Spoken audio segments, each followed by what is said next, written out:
आरती श्री जे मोतवाहन के, प्राणक रक्षक जे भक्तन के।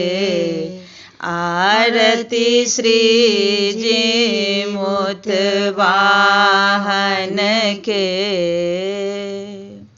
तेल खरी सो रिझथि अपने, सदिखन रहथि आशीष रखने। तेल खरी सो रिझथि अपने, सदिखन रहथि आशीष रखने। नहा खाए मरुआ मीनन के, आरती श्री जे मोतवाहन के।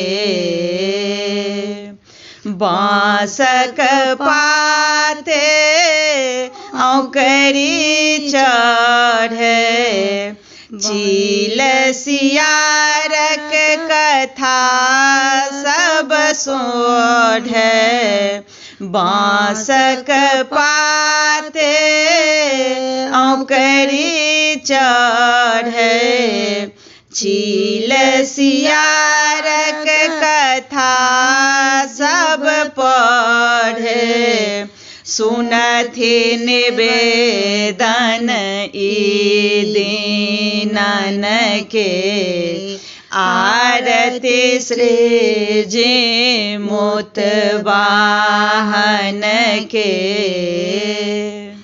मुइलो मानुष छनहि जियाबी, गेल हो प्राण के पुनः घुराबे। मुइलो मानुष छनहि जियाबे, गेल हो प्राण के पुनः घुराबे।